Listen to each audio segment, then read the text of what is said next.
سلام كبرات تختاتلتي نايز channel كمي تخونو أبز حلفة سلسة خفالات زرقهنا لكم نيرنا نلوم دما مبرع وعي كفال هيزا لكم متيلهو كمتي لمود كتب كتاتولوني بخبرنا عدمكو توم سابسكرايب زي قولكم سابسكرايب بمقبارات channel كتب تابعنا نايز channel دما دقفكم تقلصون بآخروتي عدماكم هرين باندلوم معالتي بزعبا benefits of AI ويدما رفحاتات ناي AI زبلار استي كنرينا AI ناي ربو فيلم وي حلمي ايكونن نسو لومي نتي نسرحو سرح يغيرون يقللون يزلو كابتي مليسو زدقاقم سرح وي دماتي repetitive tasks جميرو كسع لك عزبونا وسانة بمهاب AI نسوات بزبالة اخسرحو وي دما smart work خقبرو امبر بزقادة خدخمو اي قبرني زلو مالتي اسكي نت AI زبنا حمشت عبيت ربحاتات بقليل أبنت نرأه اتقدامي جزية يوطبلنا AI نتي جزية زبلعن زسلشون سرح بعلو يشوفنو بز دما سبات أبتي زيادة أقد سرح كتوكرو يفول مالتيو أبزي نابنت هدارينا أزي لك كم حانتي ماشن كدان حاس أبيت كدان مالتي كدان بيتكات حاس بسلسة ساعات كوستل يخيل يخون ماشين مستتقم جن نسخ دانك تحسب كلا نسخة مصحف كتنبو ወይ ካላ አገዳስ ስራሕ ክሰርሕ ትኽእል AI ድማ ነቲ ኣሰልቻው ስራሕ ካብ ዝባንካ ይወርደሎ ማለት እዩ ስለዚህ በዚህ ኻ ግዜ ይወጥበልና እቲ ኻላይ ኩልጡፍ ውሳነ ኣብ ምርካብ ወይ ድማ ኣብ መሃብ ማለት እዩ AI ገምጋም ዘይብሉ ሓበሬታ ብፍጥነት ናይ ምንባብን ምግምጋምን ዓቕሚ ኣለዎ ንኣብነት ኣብ ሓደ ቤት መጽሓፍቲ 10,000 መጽሓፍቲ ኣለዋ ሞንበል حانت من سن مركب نخول لغتن بمخمدي عامتاتي خوص دلقا AI جن لكي كم هانتي السوبر كمبيوتر أب هانت سكن نخول مرميرو ملسخا أبجيا قز الليلو كنقركا يخيل مالتي سلس بزخا قلتو سخونا وساني كيبالنا يخيل اتسانساي جيجا أمو حاد مالتي سب يدكمي حاد زيد ما يرسع AI جن زيت بحلو تئزاز بلكا سلزغتل جيجا يوحدلنا نابنت حدا حساب زسر حساب دغيمو خلطة ترمرو خلطة حموش إلو خقاقا يخيلي AI جن لك أهم كالكوليتر ليت مولو انت سرحون جيجا ملسي كيبنا زلو تخولو عزيز أبيبي مالتي تي رابعاي ربحنا AI انت 24 ساعات أقولت كبنا زخل مخاني سب عرفتي اللي دكاسي الليو AI جن قدام سنبت وي ليتن كسرن زي بولو اكسر حسل زخلي نابنت زلك كم حدا زي دكس حلاوي وي وارديا جيكم توصو تخول يوم عامل ليت ساعة سلسة دويل حاجز انت دليه AI دخيموني خيبلة بتحتنا يزراربون يحجزون مالتي اتمنى بالحام شاي ربح دما دحنت نايسبات ويدما ابتيني هو واتساب حدا جنيا زخون بوتاتات اب كنسب AI وي روبوت كسرح يخل نابنت حدا جزا حاوي انت حيزوه وي بارع انت داقاتي موصر نتا حدا جنياي اب كندو AI زمرحو روبوت اتيو نتحاو بطفو يخل مالتي اب فابريكاتات مرز زلو بوتا اون AI نتحرقنا سرح يسرحو موسبا دما بسلام نابرو ميوصلو مالتي سلازي AI مالت متكا زي كونس محجازيو جيرنا كنردو زحشي حجي إذا حيال تكنولوجي أو استفلالي اندستريتات كمي لوت يمت خمزلو كنرينا كتيلنا AI أب نقدن إيكونومين زمتو زلو لوتي نرأه AI عالمنا بفتنت يغير يزولو اسكي حانسا حجي بزعبا جنزم نزارب بمسارة مصنعتي ناي generative AI زي generative AI تراي اب عمد كاف كلتنت بشدشة كسا 4.4 بليون تريليون دولار زقمت جنزب ناب عالمنا يوحزالو يزبل ازي كندي عاب جنزب مخانو نمر دا لك كم بمهرتي نايتن زبالة صاحب تامات هاجرات زم عرارة عبي مزقوي ما تريجر مالتي إذن generative AI ترايب قال عينتات AI انت تلمير و تعاقمي دوب يقولون اسكيز تكنولوجي ابتن عبيت اندستريتات انتا يقبر كمزلو نتعذب ابتعنا كنرئي خلنا حكايم نهي واتسابنا مدحان قلطوفن تخكلنيان حبريتان يدليوم AI ابزي ازيو عبترا يتصاوت يزولو نابنت اب early diagnosis ويدما كنما كونت مرمرا اب مكيات AI لك كم مستير زري سوبر دكتور كويني زعي زولو مالتي نور عيني دكتور كريو زيكل ركي أملكتاتنا حمام كاب اكس راي وي دم بمرأي جنا اتي حمام كيفر تأخلو أبزيت أجمع ليلو يحبر مالتي ካልእ ኣብ ብሕታዊ ሕክምና ወይ ድማ ኣብ personalized treatment መድሃኒት ንኹሉ ሰብ ሓደ ዓይነት ክኸውን የብሉን። AI ልክዕ ከም ብናትካ ልክዕ ዓቐንካ ዝተሰፍየ ክዳን ታሪኽካን ትናትካ ጀነቲክስን ወይ ጂን ርእዩ ንዓኻ ጥራይ ዝሰርሕ መድሃኒት ወይ ኣገባብ ሕክምና ኣብ ምምራጽ ድማ ዓብይ ሓገዝ የበርክት ኣሎ ማለት እዩ። ስለዚ እዚ ሓደ ካብቲ ዓብይ ረብሓታት ኣብ ጥዕና ብኤአይ ዝምዝገብ ዘሎ እዩ። ካልእ ኣብ ፋይናንስ ክንርኢ ከለና ባንክታት መዓልታዊ ሚልዮናት ገንዘብ ይንቀሳቐሱ። ኣብዚ ናይ ምትላል ወይ ድማ ናይ ፍሮድ ከይፍጠር ምክልኻል ኣዝዩ ወሳኒ እዩ። ስለዚ ኣብዚ ፍሮድ ዲቴክሽን ዝበሃል ወይ ድማ ምክልኻል ምትላል ኤአይ ልክዕ ከም ሓደ ዘይድቅስ ዲጂታላዊ ሓላዊ እዩ። ሓደ ሰረቕቲ ገንዘብኩም ክሰርቁ ምዝክትኑ እቲ ኤአይ እዚ ምንቅስቓስ ንቡር ኣይኮነን ኢሉ ብቕፅበት ነቲ ትራንዛክሽን ይዓግቶ ማለት ወይ ደው የብሎ ማለት እዩ። ካልእ ናይ ክሬዲት ስኮር ባንኪ ልቃሕ ክህበካ ከሎ ኤአይ ታሪኽካ መርሚሩ እዚ ሰብ እሙን እዩ ገንዘብ ክመልስ ይኽእል እዩ ኢሉ እዩ ዝውስን ማለት እዩ ባንክ። ስለዚ ኣብዚ ኸኣኒ ኣዝዩ ዓብ ዝኾነ ሓገዝ ይገብር ኣሎ እዚ ኤአይ ማለት እዩ። እቲ ሳልሳይ ኣብ ትምህርቲ እዩ።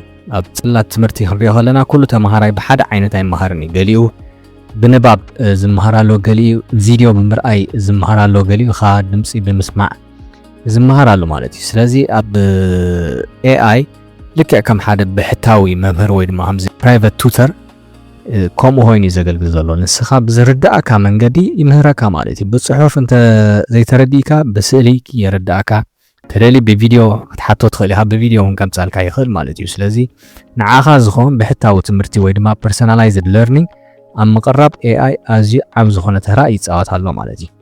ካልእ ኣብ ኤአይ ቱቶሪንግ ወይ ድማ እዞም ሓገዝቲ ናይ ትምህርቲ ማለት እዩ ካብ ትምህርቲ ንድሕሪት ንኸይትተርፍ ድኻምካን ብርትዓኻን ፈሊጡ የጽንዓካ ማለት እዩ ወይ ድማ ይሕግዘካ።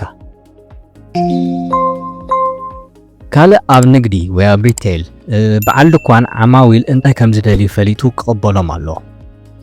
ሕጂ ኣብ ንግዲ ኤአይ ኣብ ሪኮመንዴሽን ሲስተምስ ወይ ድማ ምርጫታት ኣዝዩ ዓብ ዝኾነ ለውጢ ካብ ዝገብር ዘሎ እዩ ማለት እዩ። ኤአይ ልክዕ ከም ልቢ ዘንብብ በዓል ድኳን ኮይኑ ዝዓይም ዘሎ ማለት እዩ። ገና ንስኻ እንታይ ከም እትደሊ ከይተዛረብካ ከለኻ እዚኣ ንዓኻ ትኸውን እያ ሰባት ፈትዮማ ኢሉ ዝበለጸ ምርጫ ይቐርበልካ። ንኣብነት ኣብ ኦንላይን ኣትይኹም ኣብ ኣማዞን ድዩ ኣብ ካልኦት ናይ ኦንላይን ፕላትፎርምስ ንብረት ክትገዝኡ ከለኹም ዝተፈላለዩ ሪኮመንዴሽንስ ይመጽኩም እዮም ማለት እዩ። ወይ ኣብ ዩቲዩብ ኣትይኹም ክትሪኦ ከለኹም ቪድዮ ምሽ ዝተፈላለዩ ነቲ ትሪእዎ ዘለኹም ዝመሳሰል ቪድዮታት መጽእ ልክዕ ከምኡ ድማ ክትገዝኡ ከለኹም ኣብ ንግዲ ዝተፈላለየ ነቲ ትሪእዎ ዘለኹም ዝመስል ንብረት ይመጽኩም ማለት እዩ። እዚ ሕጂ ሪኮመንዴሽን ሲስተምስ ዝበሃል ብኤአይ ዝሰርሕ። ካልእ ኣብ መኽዘን መምሕዳር ወይ ድማ ኣብ ኢንቨንተሪ ኦፕቲማይዜሽን ሸቐጥ ከይባላሾ ወይ ከይውዳእ ኤአይ ጽባሕ ብዙሕ ሽኮር ክሽየጥ እዩ ኣዳልዎ ኢሉ ንነጋዶ ከጠንቅቖም ይኽእል ወይ ድማ ክሕብሮም ይኽእል ማለት እዩ።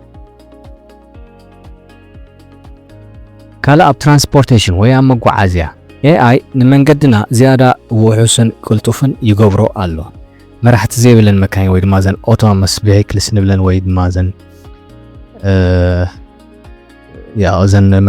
ሰብ ኣልቦ መካይን ማለት እዩ። ኤአይ ልክዕ ከም ንቑሕ ፓይሎት እዩ ማለት እዩ። ኣብ መንገዲ ዕንቅፋት እንድሕር ኣሎ ኮይኑ ነቲ ዕንቅፋት ርዩ ፍጥነት ይቕንስ ወይ መንገዱ ይቕይር ማለት እዩ። ካልእ ኣብ ትራንስፖርቴሽን ኣብ ሎጂስቲክስ ንኣሽከርከርቲ መኪና በዚ መንገዲ እዚ ትራፊክ የለን በዚ እንተኸይድካ ነዳዲ ክትቁጥር ኢኻ ኢሉ ልክዕ ኣብ ምምራሕ ማለት እዩ ክሕግዞም ይኽእል። ስለዚ ኣብ መጠቓለሊ ካብ ሕክምና ክሳብ ትምህርቲ ኤአይ ንኩሉ ዓውድታት ይሐድሶ እዩ ዘሎ። እዚ ገና መጀመርያ እዩ። ቀፂልና መጻኢና ኤአይ እንታይ ይመስል ናብ ዝብል ዘሐጉስ ካልእ ክፍሊ ክንሰጋገር ኢና። ኤአይ ኢንዱስትሪታት ቀይር እዩ፣ ስራሕና ኣቃሊሉ እዩ፣ ስእሊ እውን ክስእል ጀሚር እዩ። ግና ሓቂ ክንዛረብ ተረኣ ኮይና እዚ ናይ ሎሚ ኤአይ ገና ህፃን እዩ ዘሎ ወይ እግሪ ተኽሊ እዩ ዘሎ ማለት ብዙሕ ዓቕሚ ይጎድሎ እዩ። እስኪ መጀመርታ እቲ ሕጂ ዘሎ ድኻማት ወይ ድማ እቲ ሊሚቴሽንስ ንርአዮም። እዚ ናይ ሎሚ AI ዘለዎ ዓበይቲ ድኻማት ዋላ እቶም ዝበለጹ ዝበሃሉ AI ገና ዓበይቲ ፀገማት ኣለዎም። ሓደ ምርዳእ ይጎድሎም ሎጂክ የብሎምን ወይ ይጎድሎም ማለት እዩ። ካልኣይ ኣድልዎ ባያስ ይገብሩ።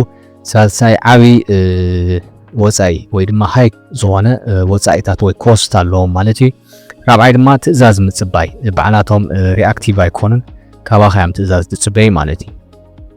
ሕጂ ኣብቲ ምርዳእ ይጎድሎ ዝበልና ኣብቲ ቁጥሪ ሓደ AI ልክዕ ከም ቃላት ዝደግም ፓፓጋሎ ከምኡ እዩ ማለት እዩ። ቃላት ይፈልጥን ይደግምን እዩ፣ ግን እቲ ትርጉም ብዕምቆት ኣይርድኦን እዩ። ከምዚ እንተኾይኑስ ስለምንታይ ከምዚ ዘይከውን ኢሉ ንምሕሳብ ኣዝዩ ይሽገር ማለት እዩ። እቲ ካልኣይ ኣድልዎ ዝበልናዮ ወይ ድማ እቲ ባያስ AI ልክዕ ከም ካብ ወለዱ ጌጋ ዝወርስ ቆልዓ እዩ ማለት እዩ። እቲ ዝተማሃረሉ ሓበሬታ ወይ ዳታ ኣድልዎ ዘለዎ እንተደኣ ኮይኑ ንኣብነት ንሓደ ዓሌት ወይ ንፅቆታ ዝነፅግ እንተደኣ ኮይኑ እቲ AI እውን ነቲ ሕማቕ ባህሪ ይወርሶ ማለት እዩ ከም ዘለዎ። ሳልሳይ ዓቢ ወፃኢታት ሃይ ኮስት ዝበልናዮ ልክዕ ከም ብዙሕ ነዳዲ እትሰቲ መኪና ልክዕ ከምኡ እዩ AI ንሓንቲ ቀሊል ስራሕ ንምስራሕ ዓቢ ፀዓት ወይ ድማ ኤሌክትሪሲቲ ከምኡውን ዓቢ ዓቕሚ ናይ ኮምፒውተር ወይ ናይ ዳታ ሰንተር ይሓትት ማለት እዩ። እዚ ናይ GPU ንብሎ ማለት እዩ። ትራብዓይ እዚ ትእዛዝ ምጽባይ ዝበልናዮ እዩ። ናይ ሎሚ AI ልክዕ ከም ትእዛዝ ዝጽበ ኣሰላፊ ወይ ድማ ዌይተር ልክዕ ከምኡ እዩ። ዓሚል ማይ ኣምጽኣለይ እንተዘይልዎ ጽምኢ ሒዙካ እናረኣየካ ማይ ኣይሂበካን እዩ ማለት እዩ። ስለዚ ባዕሉ ተበግሶ ኣይወስድን እዩ ሕጂ ዘሎ AI ማለት እዩ። እቲ ዝቕጽል ዓቢ ዝላእ ኢልና ኣለና ኣብዚ ርእስቲ እዚ ተመራመርቲ ነዚ ንምፍታሕ ሓድሽ ዓይነት AI ይፈጥሩ ኣለዉ። እቲ ቀንዲ ዕላማ ድማ AI ባዕሉ ተበግሶ ዝወስድ ንምግባር እዩ። እዚ ኸኣ ኤጀንቲክ AI ይበሃል። ሕጂ እዚ ኦልሬዲ ተፈጢሩ ስካብቲ ኖርማል AI ዳርጋ ኣብዚ ናይ ኤጀንቲክ AI ኢና ዘለና ኣብዚ ሕጂ ሰዓት ኣብዛ ቪድዮ ኣብ ዝሰርሓላ ዘለኹ ማለት እዩ። ኦልሬዲ ኣብቲ ኤጀንቲክ AI ዝበሃል ምዕራፍ ኣብኡ ተሰጋጊርና ኣብኡ ኸኣ ኣዝዩ ብዙሕ ዝኾነ ስራሓት ይስራሕ እዩ ዘሎ ማለት እዩ። ስለዚ እዚ ኤጀንቲክ AI ዝሎሚ ዘሎ AI ትእዛዝ ይጽበይ ማለት እዩ። ቅድሚ ኤጀንቲክ AI ዝነበረ እቲ ዝመጽእ ዘሎ ንብሎ ዘለና ወይ ድማ ዝሕጂ ኣቲናያ ዘለና እዚ ኤጀንቲክ AI ግን ፍጹም ዝተፈለየ እዩ። እቲ ፍልልዩ ድማ እዚ ናይ ሎም እዚ ዝነበረ AI ናይ ዕዳጋ ፕላን ፀሓፈለይ እትብሎ እሞ ንሱ ይጽሕፍ ስርሑ ኣብኡ ይውድእ ማለት እዩ፣ የብቅዕ ማለት እዩ። እዚ ኤጀንቲክ AI ዝሕጂ ኣቲናያ ዘለና ግን ልክዕ ከም ካፕቴን ወይ ማናጀር እዩ። ፕላን የውፅእ ጥራይ ዘይኮነስ ነቲ ፕላን እውን ባዕሉ የተግብሮ ዕዳጋ የጽንዕ ጌጋ እንተተፈጢሩ ድማ ባዕሉ ይእርም ማለት እዩ። ሰብ ኢዱ ከእቱ ኣየድልዮን እዩ ማለት እዩ። ልክዕ እዚ ኤጀንቲክ AI ንብሎ ዘለና ንኣብነት እስኻ ሓደ ሓላፊ ናይ ትካል ንድሕር ኮንካ እሞ ኣብ መዓልቲ 1000 ኢሜል ዝስደደካ እንድሕር ኮይኑ መዓልታዊ 1000 ኢሜል መልሲ ክትበሉ ኣይትኽእልን ኢኻ ማለት እዩ። ስለዚ እዞም ኤጀንትስ ንብሎም ኣለዉ ንሳቶም እንታይ ዝገብር ማለት እዩ። ንኣብነት ናይ ኢሜል ኤጀንት እንድሕር ዳሎ ኮይኑ ነቲ ናትካ 1000 ኢሜል ድመፀ ዓይነት እዮም ቶም መልሲ ዘድልዮም ካባኻ ዓይነት እዮም ትባዕሉ ዝምልሶም ዓይነት እዮም መልሲ ዘድልዮም ኩሉ ፈላለዩ ኣብ ክንዳኻ ኮይኑ ክዓይ ዝኽእል ማለት እዩ። ንኹሉ ዋላት ኢሜላትካስ ክምልሰልካ ይኽእል ማለት እዩ። ተረዲኹምኒ? ስለዚ እዚ ሕጂ ከም ሓንቲ ኣብነት ኣብ ናይ ኢሜል ኣምፂልኩም ዘለኹም እምበር ኣብ ብዙሕ ነገራት ከምኡ እናተፈጠሩ ይኸዱ እዮም ዘለዉ ማለት እዩ። ኣብቲ ዝቐጽል ግዜ ዓለምና ብኸመይ ክትቅየር እያ እንተራኢልና ሓደ ብሕታዊ ሓጋዚ ወይ ፕሮአክቲቭ ኣሲስታንትስ ንብሎም እቲ ናይ መጻኢ AI ሲሪ መብራህቲ ወልዒ ክሳዕ እትብሎ ኣይጽበን ዋው ሎሚ ደኺምካ ኢኻ ኣቲኻ መብራህቲ ኣደብዝዘልካ ኣለኹ እትፈትዎ መግቢ እውን ኣዚዘልካ ኣለኹ ኢሉ ባዕሉ ክሕግዘካ ማለት እዩ። ንኣብነት ምስ ሲሪሲ መብራህቲ ወልዒ ኢልኩም ትሓትዋ ከለኹም ሲ ነዚ ዝበሉ ዝበልናያ ባዕላ ተተግብሮ እንከላ እዚ ፕሮአክቲቭ ኣሲስታንትስ ይኾኑ ኣለዉ ማለት እዩ። ከም በዓል ሲሪ ዝኣመሰሉ ናይ AI መተግበሪታት ማለት እዩ። ስለዚ እዚ ኣብ ምናልባት ኣብ መጻኢ ንጽበዮ ከም ትንቢት ማለት እዩ ንሪኦ ንኸውን ዝብል እዩ ማለት እዩ። ተኻልኣይ ሙሉእ ፕሮጀክት ምምሕዳር እዞም ኤጀንቲክ AI ንኢንዱስትሪታት ክመርሑ ናብ ዝኽእልሉ ደረጃ ክሰጋገሩ ካብ ፋይናንስ ክሳብ ሶፍትዌር ምምዕባል ሓደ ዓቢ ፕሮጀክት ተረኺቡ ካብ A ክሳብ Z ባዕሎም ክሰርሕዎ እዮም ማለት እዩ። እዚ እውን ካልእ ዝኽየድ ዘሎ ከይዲ ማለት እዩ። ኣብ መጻኢ ንሪኦ ንኸውን ሳልሳይ ዝያዳ እምነት ኣብ AI ማለት እዩ AI ኣብ ቤት ፍርድን ሆስፒታላትን ስለዝኣቱ ጉዳይ ፍትሓውነትን ግልጽነትን ወይ ድማ ኤቲክስ ዓቢ ቦታ ክወሃቦ እዩ ሳልሳይ ኣብ ፈጠራ ማለት እዩ ኣብ ፈጠራ ምናልባት ዝህሉ መናይ መጻት ምክንያታት እንታይ እዩ ጽሑፍን ስእልን ጥራይ ዘይኮነስ AI ሙሉእ ፊልም ክሰርሕ ሙዚቃ ባዕሉ ሙሉእ ክደርስ ዋላ ጌም ከማን ባዕሉ ክፈጥር ዝብል ካልእ ትንቢታት ኩን ኣሎ ማለት እዩ